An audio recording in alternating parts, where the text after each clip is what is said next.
Hi friends, ನಾನು ಮಾಡುತ್ತಿರುವ ಅಡುಗೆಗಳು ನಿಮಗೆ ಇಷ್ಟವಾದಲ್ಲಿ ನಮ್ಮ ಚಾನೆಲ್ಗೆ ಸಬ್ಸ್ಕ್ರೈಬ್ ಮಾಡಿ ಮತ್ತು ಹೊಸ ಅಡುಗೆಗಳ ನೋಟಿಫಿಕೇಷನ್ಗಾಗಿ ಬೆಲ್ ಐಕಾನನ್ನು ಒತ್ತಿರಿ. ನಮಸ್ಕಾರ, ಅನುಸ್ ಪಾಕಶಾಲೆಗೆ ನಿಮಗೆಲ್ಲರಿಗೂ ಸ್ವಾಗತ.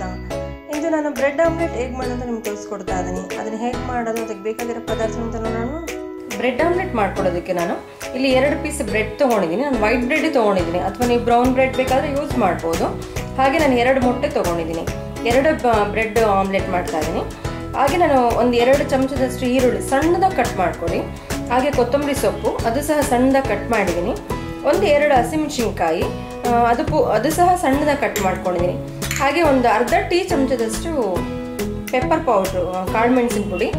ಸೊ ನಾವು ಖಾರಕ್ಕೆ ಹಸಿಮೆಣಸಿನ್ಕಾಯಿ ಹಾಕ್ಕೊಳ್ತೀವಿ, ಹಾಗೆ ಪೆಪ್ಪರು ಹಾಕ್ಕೊಳ್ತಿದ್ವಿ. ಸ್ವಲ್ಪ ಶುಗರ್ ಒಂದು ಅರ್ಧದಿಂದ 1 ಟೀ ಚಮಚದಷ್ಟು. ಹಾಗೆ ರುಚಿಗೆ ತಕ್ಕನಷ್ಟು ಉಪ್ಪು, ಸ್ವಲ್ಪ ಆಯಿಲ್ ಬೇಕಾಗುತ್ತೆ. ಈಗ ಒಂದು ಬೌಲ್ಗೆ ಮೊಟ್ಟೆಗಳನ್ನ ಹೊಡ್ಕೊಳ್ತೀನಿ. ಫಸ್ಟ್ ಇದನ್ನು ಬೀಟ್ ಮಾಡ್ಕೊಳ್ತೀನಿ ಚೆನ್ನಾಗಿ. ಇಲ್ಲಿ ರುಚಿಗೆ ತಕ್ಕನಷ್ಟು ಉಪ್ಪು ಹಾಕ್ಕೊಳ್ತೀನಿ. ಒಂದ್ಸಲ ಮಿಕ್ಸ್ ಮಾಡಿ ಬೀಟ್ ಮಾಡ್ಕೊಳ್ಳೋಣ. ಹಾಗೆ ಹಸಿಮೆಣಸಿನ್ಕಾಯಿ ನಾನು 2 ಸಣ್ಣದಾಗಿ ಕಟ್ ಮಾಡ್ಕೊಳ್ತೀನಿ, ಹಾಕ್ಕೊಳ್ತಾ ಇದ್ದೀನಿ. ಫಸ್ಟು ತುಂಬ ಸಣ್ಣದಾಗಿ ಕಟ್ ಮಾಡ್ಕೊಳ್ಳಿ ಈರುಳ್ಳಿನ.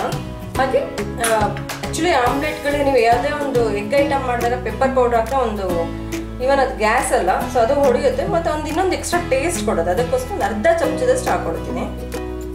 ಜಾಸ್ತಿನೇ ಹಾಕ್ಕೊಳ್ಳಿ, ಕೊತ್ತಂಬರಿ ಸೊಪ್ಪು ಚೆನ್ನಾಗಿರುತ್ತೆ. ಫೈನಲಾಗಿ ಒಂದ್ಸಲ ಚೆನ್ನಾಗಿ ಬೀಟ್ ಮಾಡ್ಕೊಳ್ಳೋಣ. ಸೊ ಇದೀಗ ಆಮ್ಲೆಟ್ ಮಾಡೋಕ್ಕೆ ರೆಡಿ ಇದೆ. ಈಗ ಬ್ರೆಡ್ ಟೋಸ್ಟ್ ಮಾಡೋದಕ್ಕೆ ಒಂದು ಪ್ಯಾನ್ ಇಟ್ಕೊಂಡಿದ್ದೀನಿ. 1 ಚಮಚದಷ್ಟು ಆಯಿಲ್ ಹಾಕ್ಕೊಳ್ತೀನಿ, ಎಣ್ಣೆ. ಇದು ಆಲ್ರೆಡಿ ನಾನು ಬಿಸಿ ಹಾಕಿಟ್ಟಿದ್ದೀನಿ. ಹಾಗೆ ಪುನಃ ಸ್ವಲ್ಪ ಸಕ್ಕರೆ ಹಾಕ್ಕೊಳ್ತಾ ಇದ್ದೀನಿ. ಸೊ ಒಂದು 10 ಸೆಕೆಂಡ್ಸ್ ಬಿಡಿ, ಅದು ಸ್ವಲ್ಪ ನಿಮಗೆ ಇದಾಗುತ್ತೆ ಅದು. ಸೊ ಹೀಗೆ 1 ಪೀಸ್ ಒಂದ್ಸಲ ಈ ಥರ ಎಲ್ಲ ಕಡೆನೂ.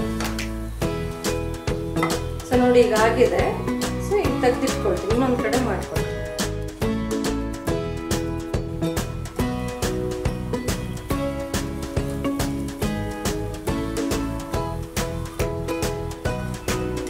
ನೋಡಿ ಈಗ ನೀಟಾಗಿ ಆಗಿದೆ. ಈ ಥರ ಕ್ಯಾರಮಲೈಸ್ ಆಗೋದ್ರಿಂದ ನಿಮ್ಗೆ ಎಕ್ಸ್ಟ್ರಾ ಟೇಸ್ಟ್ ಕೊಡುತ್ತೆ. ಈಗ ಇದಾಗಿದೆ. ಇದು ಬ್ರೆಡ್ನ ನಾನು ತೆಗೆದಿಟ್ಕೊಳ್ತೀನಿ. ಸ್ವಲ್ಪ ಆಯಿಲ್, ಈಗ ನಾವು ಎಗ್ ಬೀಟ್ ಮಾಡ್ಕೊಂಡಿದ್ದೀವಲ್ಲ ಅದನ್ನು ಹಾಕ್ಕೊಳ್ತಾ ಇದ್ದೀನಿ. ಈ ರೀತಿ ಸ್ಪ್ರೆಡ್ ಮಾಡ್ಕೊಳ್ಳಿ. ಸ್ಪ್ರೆಡ್ ಆದಮೇಲೆ ಈ ಬ್ರೆಡ್ ಇರುತ್ತಲ್ಲ, ಫಸ್ಟು ಒಂದ್ಸಲ ಈ ರೀತಿ ಪ್ರೆಸ್ ಮಾಡ್ಕೊಳ್ಳಿ. ಪ್ರೆಸ್ ಮಾಡಿಕೊಂಡು ತೆಗೆದ್ಕೊಬಿಡಿ ಅದು. ಯಾಕಂದರೆ ನಂಗೆ 2 ಸೈಡ್ಸು ನಿಮಗೆ ಎಗ್ಗದು ಫ್ಲೇವರ್ ಬರಲಿ ಅಂತ. ಪುನಃ ಒಂದ್ಸಲ ಅದಾದ್ಮೇಲೆ ಪುನಃ ಈ ಥರ ಹಾಕ್ಕೊಳ್ಳಿ. ಈಗ ನೀಟಾಗಿ ಅದು ಕುಕ್ ಆಗಲಿ. ಈಗ ಆಮ್ಲೆಟ್ಟು ಈಗ ಇನ್ನೊಂದು ಕಡೆ ನಾವು ತಿರುಗಿಸ್ಕೊಳ್ಬೇಕು. ಸೊ ಈಗ ನಿಧಾನಕ್ಕೆ ಫ್ಲಿಪ್ ಮಾಡ್ಕೊಳ್ಳೋಣ. ಸೊ ನಿಮ್ಗೆ ಈ ಕಡೆ ಇನ್ನೊಂದು ಸೈಡು ನೀಟಾಗಿ ಕುಕ್ ಆಗುತ್ತೆ. ಈಗ ಇದು ಇನ್ನೊಂದು ಸೈಡು ಚೆನ್ನಾಗಿ ಕುಕ್ ಆಗಿರುತ್ತೆ. ತಿರುಗಿಸ್ಕೊಳ್ಳಿ. ನೋಡಿ ನೀಟಾಗಿ ಆಗಿದೆ, ಕೊಡ್ತೀನಿ ಅಷ್ಟೇ. ಸೊ ಈ ರೀತಿ ಎಲ್ಲ ಕಾರ್ನರ್ಸಿಂದ ಈ ರೀತಿ ಫ್ಲಿಪ್ ಮಾಡ್ಕೊಳ್ಳಿ. ಕ್ಲೀನಾಗಿ ಈ ಥರ ಒಳಗೆ ಸೇರಿಸ್ಕೊಳ್ಳೋಣ. ಇದೇ ರೀತಿ ಇನ್ನೊಂದು ಮಾಡಿ ಸರ್ವ್ ಮಾಡ್ಕೊಳ್ತೀನಿ.